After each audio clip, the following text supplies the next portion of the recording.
오늘 하나님께서 우리에게 주신 말씀은 룻기 1장 1절에서 5절까지의 말씀입니다.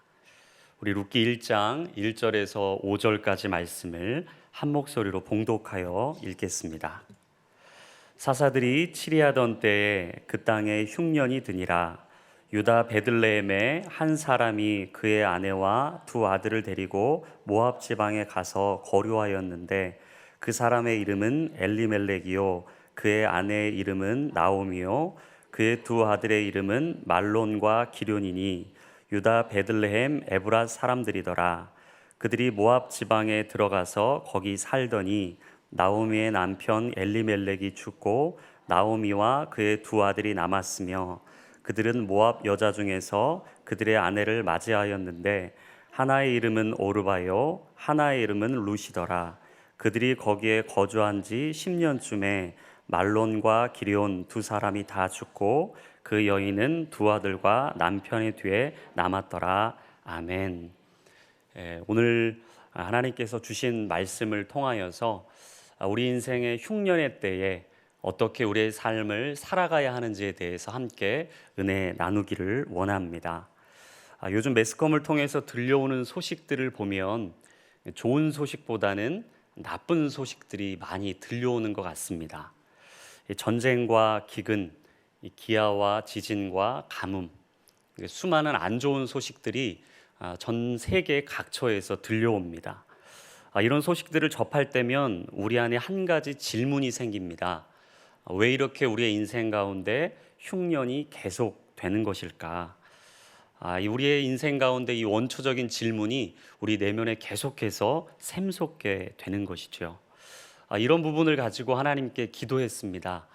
하나님, 우리 인생의 흉년이 찾아올 때 어떻게 그 흉년을 피하고 하나님의 은혜와 그때를 찾아가야겠습니까? 그런 기도를 하는데 2주 전쯤이었을까요? 문득 하나님께서 룻기에 대해서 생각을 나게 하시더라고요. 그러고 나서 룻기를 묵상하고 하나님의 말씀을 읽는데 그 룻기야말로 우리 인생에 있는 모든 희노애락의 이야기가 다 담겨져 있다라는 것을 발견하게 되었습니다.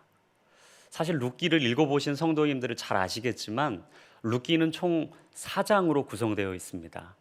절수로 보면 85절, 신약성경의 누가복음 1장이 이 80절로 구성되어 있는 것과 비교를 해보면 사실 룻기의 내용이 그렇게 풍성하거나 길지 않습니다. 지극히 적은 분량임에도 불구하고 하나님께서 이 룻기라는 책을 통해서 우리의 삶의 교훈을 담아 두시고 우리의 인생에 어떻게 피할 길과 나아갈 길을 다 적어 놓으셨는지 참 놀랍습니다. 그 룻기를 보면 흉년이 있는가 하면 풍년이 있고요, 슬픔이 있는가 하면 기쁨이 있고, 헤어짐이 있는가 하면 만남이 있고, 죽음이 있는가 하면 생명이 있습니다. 사실 이것이 우리의 인생이죠. 그 인생 앞에서 우리가 어떻게 그 믿음의 삶을 살아가야 될지에 대해서 룻기를 한 2번 정도 설교를 하려고 합니다. 제가 이전에도 설교 때 언급을 했던 것 같습니다. 유명한 정신과 의사이자 작가인 이 스카펙이 쓴 아직도 가야 할 길이라는 책을 보면 이 책에서 가장 먼저 다루는 주제가 있습니다. 그게 바로 삶의 문제와 고통에 대한 겁니다. 사실 이 이슈는 동서고금을 막론하고 이 자리에 있는 모든 성도님들에게 한 번쯤은 마주해야 할 숙제와 같습니다. 인간이라면 존재론적으로 한 번쯤은 마주해야 되고 그 마주함으로 끝나는 것이 아니라 반드시 그 어려운 산을 뛰어 넘어야 하는 영원한 숙제와 같은 거죠. 그분이 그 책에서 주장하는 것은 삶은 고해라는 겁니다. 고통의 연속이고 괴로움의 끝이 없는 것, 그게 바로 인생이라고 이야기를 합니다. 이 위대한 진리를 깨닫게 되는 순간 우리는 그것을 뛰어넘을 수 있는 지혜와 능력을 겸비하게 될 뿐만 아니라 하나님께서 주신 마음을 잘 붙들고 나아갈 수 있다라고 저자는 이야기합니다. 그러면서 스카펙이 계속해서 주장하는 것은 무엇인고 하니 인생은 고해인 것은 틀림없지만 그것을 피하지 않고 용기 있게 마주할 수만 있다면 그 고통은 더 이상 문제가 되지 않는다라고 이야기를 합니다. 제가 이 책에서 나오는 부분을 발췌해서 한번 읽어드리겠습니다. 우리들 거의 대부분은 당면한 문제를 두려워하면서 피하려 든다. 문제를 질질 끌면서 문제가 저절로 사라지기를 바란다. 문제를 무시하고 잊어버리고 문제가 없는 것처럼 행동한다. 우리는 문제와 정면으로 부딪히기보다는 주변에서 맴돌려고 한다. 문제 안에서 괴로워하기보다는 문제 밖으로 빠져나오고 싶어 한다. 사실 이 책에서 이야기하고 있는 것을 우리는 한 번쯤 다 경험해 봤을 겁니다. 인생의 고통을 만날 때, 그 인생의 고통을 만나서 이 문제 앞에 섰을 때 그것을 피하지 않고 맞서 싸워야 하지만 엄두가 나지 않을 때가 있습니다. 두려움이라는 골리앗이 회피라는 결과물을 낳아서 우리에게 두려움을 심어 놓을 때 우리의 마음이 도저히 이 흉년의 때를 어떻게 넘어가야 될지 막막하고 답답해서 회피해 버릴 때가 너무나 많습니다. 오늘 본문에 등장한 엘리멜렉이 그렇습니다. 룻기 1장 1절은 이렇게 시작을 합니다. 사사들이 치리하던 때에 그 땅에 흉년이 드니라. 근데 이 흉년이 찾아온 그 땅이 어떤 땅인가? 베들레헴입니다. 여러분, 영적으로 볼 때 베들레헴은요, 흉년이 일어나서는 안 되는 땅입니다. 왜냐하면 베들레헴은 약속의 땅입니다. 풍요의 땅입니다. 하나님이 이 땅만큼은 아름답고 광대하고 젖과 꿀이 흐르는 땅이라고 상징적인 이름을 붙여놓은 땅입니다. 이 베들레헴의 이름의 뜻이 무엇이죠? 떡집입니다. 그러니까 오늘날로 설명을 하면 빵집, 풍성함과 넉넉함을 뜻하는 이 베들레헴, 하나님의 약속의 땅에 오늘 흉년이 찾아온 겁니다. 여러분, 이렇듯 우리가 인생을 살아가다 보면 흉년이 절대 일어나면 안 될 것 같은 사람의 인생에 흉년이라는 불청객이 불쑥 얼굴을 내밀 때가 있습니다. 아니, 저렇게 예수님을 잘 믿는 가정인데 왜 저렇게 어려운 일이 계속해서 일어나는 걸까? 아니, 저렇게 예수님을 잘 믿고 예배하고 말씀 앞에 기도로 늘 깨어있는 분인데 왜 저렇게 저분 인생은 힘들고 어렵고 흉년으로 가득한 걸까? 사실 우리는 수수께끼처럼 쉽게 풀리지 않는 의구심으로 가득한 일들을 종종 마주할 때가 있습니다. 엘리멜렉과 그 가정에 이런 일이 일어난 겁니다. 흉년이라는 먹구름이 드리워서 오늘 스카펙이 말했던 인생의 고통이 그 가정에 찾아온 겁니다. 그렇게 시작된 인생의 비극은 어떻게 이어지는가? 오늘 본문의 3절입니다. 나오미의 남편 엘리멜렉이 죽고 나오미와 그의 두 아들이 남았으며. 여러분, 집안의 가정이 목숨을 잃는다는 건요, 지금 이 시대에도 참 어려운 일이지만 그 당시에는 한 개인의 문제로 끝날 문제가 아닙니다. 집안 전체에 지금 절체절명의 위기가 찾아온 것입니다. 그런데 비극이 여기서 그치지가 않습니다. 오늘 5절을 보시죠. 말론과 기럨 두 사람이 다 죽고 그 여인은 두 아들과 남편 뒤에 남았더라. 지금 엎친 데 덮친 격으로 남편도 잃었는데 애지중지 키웠던 사랑하는 두 아들까지도 잃어버린 겁니다. 나오미가 지금 더 이상 앞으로 갈 수도 없고 뒤로 갈 수도 없고 이러지도 저러지도 못하는 이 인생의 흉년을 만난 것이죠. 근데 도대체 어디서부터 이 잘못된 문제가 시작되었을까? 지금 이 사건이 어떤 시대에 일어나고 있는지가 중요합니다. 오늘 다시 1절로 돌아가서요, 우리 1절 말씀을 한 목소리로 읽어보겠습니다. 시작. 사사들이 치리하던 때에 그 땅에 흉년이 드니라. 유다 베들레헴의 한 사람이 그의 아내와 두 아들을 데리고 모압 지방에 가서 거류하였는데, 보니까 이 룻기의 배경이 사사 시대입니다. 여러분, 사사기를 통해서 이 사사 시대를 설명하는 단어, 이 문장, 이 말씀이 딱 하나 정리되어 있는데 사사기 21장 25절입니다. 그때 이스라엘에 왕이 없으므로 사람이 각기 자기의 소견에 옳은 대로 행하였더라. 그러니까 영적으로 극심하게 타락했던 시대, 혼란스럽고 배교와 이 어두움으로 꽉 찼던 시대가 바로 사사 시대였습니다. 그 시대는 하나님의 말씀보다 세상의 논리가 중요했습니다. 약속과 언약을 통한 하나님의 뜻보다 나의 뜻이 먼저 되었던 시대, 바로 그 시대가 사사 시대입니다. 여러분, 사실 우리도 이 영적인 암흑기를 보낼 때 이와 비슷한 경험을 종종 하곤 합니다. 주님보다 앞서지 않고 겸손하게 주의 말씀 기다리겠다, 찬양으로는 고백하지만 사실 그게 쉽지 않죠. 하나님의 뜻보다 나의 뜻이 앞돌 때가 너무 많습니다. 오늘 본문의 엘리멜렉이 그런 겁니다. 하나님께서 말씀하셨던 약속의 땅, 유다 땅 베들레헴이 아니라 자기 소견에 오른 대로 자기가 보암직하고 먹음직했던 그 모압 땅을 선택하는 그 순간부터 인생의 문제가 시작되었던 겁니다. 여러분, 인생의 흉년을 만날 때는요, 이 선택과 결정을 할 타이밍이 아닙니다. 왜 그렇습니까? 영적인 판단력이 흐려져 있기 때문이에요. 내가 말씀으로 하나님이 내게 어떤 말씀을 주시고 하나님께서 내게 무엇 하길 원하시는지 그것이 옳게 분별되지 않을 때는 잠시 멈춰서야 합니다. 오히려 인내하고 기다리면서 그 자리를 지키는 것, 나를 향하신 하나님의 뜻을 구하는 것, 그것이 필요한 때가 바로 흉년의 때라는 거죠. 그때는 야곱이 야복 강가에서 하나님과 영적인 씨름을 했던 그 시간이 필요한 시간입니다. 야곱이 어떠했습니까? 이전에 자신의 잘못, 아픔, 슬픔을 다 토해냈습니다. 그리고 하나님과 영적인 씨름을 한 거죠. 하나님, 내가 이제는 이전의 삶으로 돌아갈 수는 없습니다. 나의 아픔과 슬픔, 내 인생의 이 흉년을 끝내실 분은 하나님이십니다. 하나님이 내 인생의 주인 되어 주십시오. 하나님, 내게 왜 이런 아픔이 찾아온 겁니까?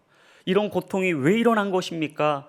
하나님께서 내 인생을 붙잡아 주십시오 라고 야곱은 기도했습니다. 그때 하나님이 그 야곱을 만나 주셨죠. 그리고 야곱을 이스라엘로 바꿔 주셨습니다. 사랑하는 성도 여러분, 우리 인생에도 이 흉년을 만날 때 그 자리를 떠나는 것이 아니라 하나님 앞에 서 있는 시간이 필요합니다. 그러나 엘리멜렉에게는 이런 고백의 시간이 없었어요. 그때부터 그의 삶에 무엇인가 잘못돼 가고 있었던 거죠. 그래서 우리는 엘리멜렉의 두 가지 실수를 오늘 본문을 통해 보게 됩니다. 첫 번째는 무엇입니까? 그는 현실을 도피했다라는 겁니다. 여러분, 사실 인생의 흉년이 찾아오면 하나님 말씀하신 베들레헴보다요, 우리가 보고 있는 모압 땅으로 가고 싶은 유혹이 불일 듯 우리의 마음에 일어날 때가 있습니다. 그런데 전도서 7장 14절에 주님 뭐라고 말씀하셨습니까? 형통한 날에는 기뻐하고 공고한 날에는 되돌아봐라. 여러분, 왜 하나님께서 곤고한 날에는 되돌아보라고 말씀하셨겠습니까? 왜냐하면 그 고통을 통해서, 그 흉년을 통해서 하나님이 우리에게 말씀하고자 하시는 메시지가 있기 때문입니다. C.S. 루이스가 이런 말을 했죠. 고통은 귀먹은 세상을 깨우기 위한 그분의 메가폰이다. 여러분, 하나님께서 때로 그 고통을 쓰실 때가 있습니다. 그 흉년을 들어 쓰실 때가 있어요. 이유가 무엇일까요? 우리가 세상의 온갖 산만한, 혼란한, 시끄러운 소리를 들으면서 하나님의 말씀을 듣지 못하고 엉뚱한 길로 가고 있을 때 우리의 영혼을 깨우기 위함입니다. 우리의 가정을 흔들어 일으키기 위함이죠. 우리의 삶 속에 하나님이 무엇하길 원하시는지 다시 바라보게 하기 위함을 통하여서 하나님은 고통이라는 확성기를 우리에게 사용하실 때가 종종 있다라는 거죠. 그래서 시편 119편 67절은 이렇게 고백합니다. 고난당하기 전에는 내가 그릇 행하였더니 이제는 주의 말씀을 지키나이다. 그래서 성도 여러분, 우리가 인생에 찾아오는 아픔, 밤에 잠 못 이루며 신음할 수밖에 없는 이 절망적인 실패, 말려할 수 없는 인생의 흉년을 만났을 때 그 고통 안에 담겨 있는 하나님의 메시지를 꿰뚫어 볼 수 있어야 한다라는 거죠. 힘들고 어려워도 하나님의 얼굴을 구해야 됩니다. 현실을 도피하거나 그 자리를 떠나는 것이 아니라 그 자리에 묵묵히 인내하고 기다리며 하나님께서 내게 무엇하길 원하시는지, 오늘 내 인생을 어떻게 빚어가시고 어떻게 만들어가길 원하시는지, 우리 가정을, 이 교회를 하나님이 어떻게 인도해 가길 원하시는지 하나님의 뜻을 바라볼 수 있어야 한다라는 것입니다. 인생의 흉년을 만나셨습니까? 어려움의 시간들을 지나가고 계십니까? 도저히 이해되지 않는 그 일 앞에서 마음이 아프고 힘들고 지쳐서 일어설 수 없다, 혹시 의기소침해 계십니까? 그렇다면 오늘 그 하나님을 믿음으로 바라보십시오. 그 주님이 오늘 우리에게 말씀해 주실 줄로 믿습니다. 두 번째, 엘리멜렉에게 있었던 실수는요, 인생의 궤도를 이탈했다라는 겁니다. 그러니까 엘리멜렉이 베들레헴이라는 현실을 도피해서 이 인생의 궤도를 이탈했던 땅은 어디였습니까? 모압입니다. 여러분, 모압이 왜 그렇게 엘리멜렉에게 좋아 보이는 땅이었을까? 이유는 한 가지입니다. 당시 모압 지방은 강수량이 풍부했습니다. 여러분, 강수량이 풍부하다는 것은 초목이 무성하고 비옥한 땅이라는 뜻입니다. 당연히 엘리멜렉이 보기에는 흉년이든 베들레헴보다 보암직하고 먹음직한 이 모압 땅이 더 완벽해 보였을 겁니다. 우리도 그렇지 않습니까? 하나님이 말씀하신 그 길을 걸어가고 있다가 때로 이 걸림돌을 만나고 여리고성을 만났을 때 우리도 턱하니 우리의 마음이 주저앉을 때가 있습니다. 그리고 고개를 딱 돌려보니 그곳이 모압 땅처럼 초목이 무성하고 기름져 보이는 그 땅을 보았을 때 우리의 마음은 쉽게 흔들립니다. 하지만 아무리 다급해도 여러분, 하나님이 가지 말라 한 땅은 가서는 안 되는 거예요. 하나님께서 모압 지방만큼은 하나님의 백성들에게 절대로 가서는 안 되는 땅이라고 신명기 23장에 벌써 다 말씀해 주셨습니다. 우리 신명기 23장 3절과 6절 말씀입니다. 우리 한 목소리로 읽어보겠습니다. 시작. 암몬 사람과 모압 사람은 여호와의 총회에 들어오지 못하리니 그들에게 속한 자는 10대뿐 아니라 영원히 여호와의 총회에 들어오지 못하리라. 내 평생에 그들의 평안함과 형통함을 영원히 구하지 말지니라. 아멘. 여러분, 이전에 혹시 CF 기억나실지 모르겠습니다. 막 많은 사람이 등장을 하는데요, 저 멀리 한 사람이 딱 있으면서 이런 외침이 있었어요. 모두가 다 예할 때 아니오라고 말할 수 있는 용기. 혹시 기억나십니까? 사실 저는 그 CF를 보면서 참 영적이다라는 생각을 했습니다. 왜냐하면 믿음의 사람들에게 필요한 게 그런 용기 아니겠습니까? 세상의 모든 사람들이 다 모압 땅 저곳으로 가자, 저곳이 정답이다 말할 때 하나님의 말씀을 붙들고 주님이 주신 것들을 붙들고 아니요 라고 말할 수 있는 용기. 사실 그게 우리에게 필요한 용기인 거죠. 감사의 7가지 언어라는 책을 쓴 오규훈 목사님, 이분의 책을 읽으면서 제가 참 많은 것을 깨달았습니다. 이 책에 보면 요즘 사회에서 대두되고 있는 중독에 대한 부분을 언급합니다. 여러분, 요즘 청소년들 게임 중독이 너무 심각합니다. 그러니까 핸드폰이 없으면 아이들이 막 금단 증상이 일어나서요, 잠깐이라도 이 핸드폰을 놓고 그냥 뭔가를 집중하기 참 어려워합니다. 요즘 또 알코올 중독도 심각했지만 마약 중독이 또 젊은 친구들에게 다 퍼져서 이 마약도 손쉽게 구하고 이 마약 중독에 빠진 청년들도 너무 많습니다. 근데 이 책에서 말하는 중독이 뭔가 모자라거나 없거나 부족해서가 아니라 너무나 넉넉해서 생기는 것이라고 이야기를 합니다. 그러면서 이 목사님께서 하시는 말씀이 우리 인생의 기본적인 세팅, 안 되는 것과 모자란 것이 있어야 된다라고 이야기를 하시더라고요. 그래야 우리가 이 부족함 속에서 중독에 빠지지 않고 하나님을 바라볼 수 있다라고 이야기를 합니다. 한마디로 말하자면 모두가 예할 때 노할 수 있는 용기. 사실 이것을 신앙의 언어로 표현하면 딱 2단어로 압축이 됩니다. 절제와 조절입니다. 우리 인생에 절제가 없고 조절이 없을 때 쉽게 중독에 빠집니다. 사람 중독, 관계 중독, 세상에 보이는 수많은 물질과 생각 속에 빠지는 이 많은 중독에 빠지게 되죠. 근데 이 책에서 얘기하는 것은 절제와 조절, no, 모자람과 부족함이 필요하다는 거예요. 제가 이 책에 나와 있는 부분을 한번 읽어드리겠습니다. 모자라거나 안 되는 것이 있다면 그것은 우리에게 유익하다. 영적 차원에서 그렇다. 하나님이 만드신 세상의 이치를 보라. 열쇠만 있는 것이 아니라 자물쇠도 있어야 한다. 자동차는 가속기뿐 아니라 브레이크도 있어야 제대로 굴러간다. 그렇다면 인생에는 축복만 아니라 고난도 함께 있어야 하는 것이 당연한 이치이다. 그러니 하나님을 향한 감사를 잊지 말아야 한다. 사람들은 없는 것 때문에 불만불평합니다. 흉년이 찾아왔다고 해서 하나님을 원망하고 또 인생에 절망하고 자포자기합니다. 그리고 모든 것을 다 포기한 채 내려놓고 이제 내 인생 끝났다라고 이야기를 하지만 오늘 이 책에서 말하는 것은 하나님이 우리 인생에 흉년을 주시고 광야를 주신 이유가 있다라는 것입니다. 그것은 이 땅의 삶이 부족함이 있고 안 되는 것이 존재하는 곳이 바로 이 땅이라는 걸 하나님이 우리에게 알려주기 위함이라는 거죠. 완벽한 곳은 어디입니까? 저 천국입니다.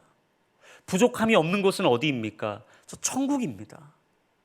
우리의 이 인생의 불완전함과 이 존재론적인 아픔과 슬픔은요, 우리 인간이 위로하고 채워줄 수가 없다라는 거예요. 그래서 우리가 하나님을 향한 감사를 놓치지 않고 이 영적으로 믿음으로 주 앞에 서 있어야 될 이유, 그것이 바로 하나님이 오늘 우리를 잊지 않고 계시기 때문이라는 거죠. 그래서 인간의 진정한 축복은 흉년을 만났을 때 발견되는 겁니다. 광야의 불기둥과 구름기둥, 낮에 그 이스라엘 백성들을 구름기둥으로 안전하게 지켜주시고 밤에는 그 추위에서 불기둥으로 지켜주시고 만나와 메추라기를 먹이시고 반석에서 물 나오게 하심을 통하여 언제나 목마르지 않는 샘처럼 부족함에 유익을 주셨던 그 하나님, 그 하나님이 오늘 이 순간에도 저와 우리 성도님들을 지켜 보호하고 계시는 줄로 믿습니다. 근데 룻기의 이 말씀이요, 오늘 1절에서 5절까지만 보면 참 암담하고 어둡죠. 하지만 룻기 4장 22절 마지막 절을 보시면 절망에서 희망으로, 어둠에서 빛으로, 죽음에서 생명으로 우리의 인생을 이끌어 가시는 하나님의 메시지를 발견합니다. 우리 룻기 4장 22절입니다. 오벳은 이새를 낳고 이새는 다윗을 낳았더라. 여러분, 우리의 인생은 흉년으로 끝나지 않습니다. 절대 어두움으로 끝나지 않습니다. 절대 우리 자녀들은 거기서 멈추지 않습니다. 우리 가정, 이 사건 때문에, 이 문제 때문에, 이 어려움 때문에 결코 우리의 가정 무너지지 않습니다. 하나님이 오벳을 통해, 이새를 통해 다윗을 낳으시고 예수 그리스도의 계보, 그 아름다운 하나님의 인생의 끝을 보게 하신 것처럼 우리의 가정과 우리 인생 또한 주님의 아름다운 일, 그 하나님의 스토리를 준비해 놓으신 줄로 믿습니다. 가정에 흉년이 있습니까? 우리 자녀들 혹시라도 어려운 가운데 있습니까? 절망 속에 빠져 있습니까? 건강을 잃으셨습니까? 과거의 실수와 잘못 때문에 자포자기하고 계십니까?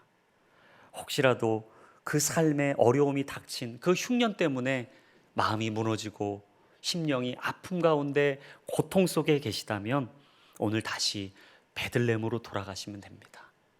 그 모압 땅에서 베들레헴으로 돌이킬 때 하나님은 그 아름다운 땅에 새로운 생명의 온기를 불어넣어 주실 줄로 믿습니다. 한 분을 소개하고 오늘 설교를 마치려고 합니다. 이분은 여린 몸으로 태어난 한 여인인데요, 태어날 때부터 뇌성마비로 태어났습니다. 얼마나 이 가정이 불우했는지 이 뇌성마비로 태어난 이 자그마한 여자아이를 키울 수 없어서 아버지는 술 중독 또 담배 중독에 빠져서 늘 인생을 허랑방탕하게 살았다고 합니다. 어머니는 몸이 허약해서 아기에게 젖도 먹이지 못하고 분유 살 돈도 없어서 늘 쌀로 그 죽을 써서 아이에게 먹였다고 해요. 이분이 어린 유년의 시절이 얼마나 힘들었는지 성인이 되고 나서 자신의 유년 시절을 되돌아보면서 이렇게 자신의 인생을 회고했습니다. 나는 어린 시절 겪었던 고통에 대해 이렇게 아픔으로 말할 수 있다.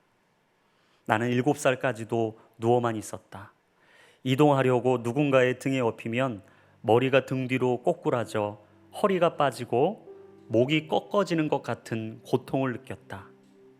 아주 어릴 때였지만 그 고통이 내 안에 사무쳐서 너무나 지독해서 지금까지도 생생하게 기억이 난다.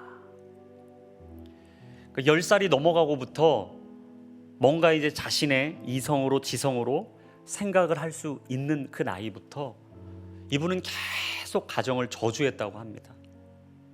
나를 책임지지 않는 저 아버지를 보며 아버지를 저주하고, 나를 더 이상 돌봐주지 못하는 어머니를 보며 저주하고, 가슴이 답답하고 먹먹할 때면 어떻게 이 인생을 끝내야 할지 늘 생각하며 자살 생각을 했다고 해요. 근데 한순간 하나님께서 이분의 인생에 찾아오셨다고 합니다. 그리고 하나님이 만나주시고 말씀해주시고, 너의 인생의 이 흉년이 결코 흉년으로 끝나지 않고 하나님의 풍년의 때를 보게 될 것이다 라는 그 음성을 듣고 나서 소망을 품었다고 합니다. 그리고 이분이 뇌성마비로 비록 몸을 쉽게 가누지는 못했지만 온 몸으로 시를 쓰기 시작합니다. 그리고 그 아름다운 시가 복음 성가가 돼서 우리가 잘 알고 있는 그 이름이라는 찬양, 나 가진 재물 없으나 라는 이 찬양을 우리가 부르게 된 거죠. 그분이 바로 이 사진에 보는 송명희 시인입니다. 사실 이분이야말로 인생의 흉년을 만났죠. 태어날 때부터 나 스스로 무엇인가를 결정하고 선택하고 이룰 수 있는 것이 아무것도 없었습니다. 근데 그 인생의 흉년을 만났을 때 하나님이 그 인생에 찾아가 주시자 흉년이 풍년으로 바뀌는 놀라운 기적을 경험했습니다. 그리고 이분이 이렇게 고백했어요. 하나님을 만나면 고물 같은 인생이 보물 같은 인생으로 바뀝니다. 참 멋진 고백이죠. 오늘 우리 인생도 그렇습니다. 아무것도 없어서 내 인생 흉년이라 생각되지만 고물 같은 내 인생에 하나님 역사하시고 말씀이 임하시고 우리 가정을 일으키시고 우리 기쁜 소식계를 붙드시고 다시 하나님이 주의 일을 이루길 원하시는 그 시대와 때를 따라 우리를 인도하신다면 여러분, 우리의 인생은 고물에서 보물 같은 인생으로 바뀔 줄로 믿습니다. 절대 우리 인생이 여기서 끝나지 않는다라는 걸 기억하십시오. 하나님이 다윗의 계보를 우리 가운데 허락하실 것입니다. 믿음의 명문가로 우리의 가정을 세워주실 것입니다. 우리 기쁜 소식교회가 이전보다 더 큰 놀라운 하나님의 영광을 드러내며 하나님이 거룩히 쓰시는 주의 도구 될 줄로 믿습니다. 우리 그 믿음을 가지고 이 찬양을 주 앞에 고백하며 나아갔으면 좋겠습니다. 나 가진 재물 없으나, 이 시간 하나님 앞에 모든 것을 드리기를 원하는 고백으로 주 앞에 나아가겠습니다. 나 가진 재물 없으나, 나 남이 가진 지식 없으나, 나 남에게 있는 건강 있지 않으나, 나 남이 없는 것 있으니, 나 남이 못 본 곳을 보았고, 나 남이 못 본 것을 보았고, 나 남이 듣지 못한 음성 들었고, 나 남이 듣지 못한 음성 들었고, 나 남이 받지 못한 사랑 받았고, 나 남이 모르는 것 깨달았네.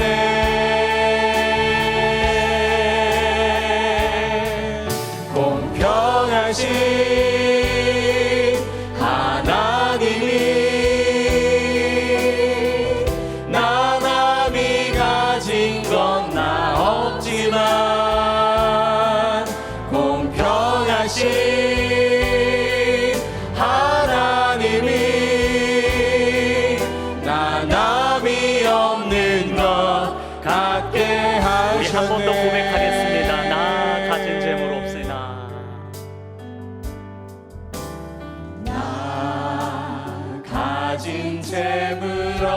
없으나 난 남이 가진 지식 없으나 나 남에게 있는 건강 있지 않으나 나 남이 없는 것 있으니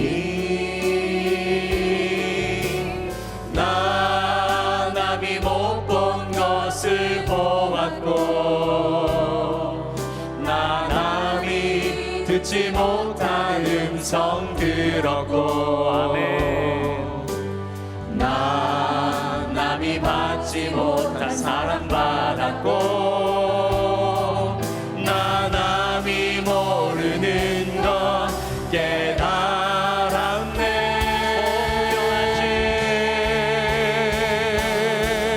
공평하신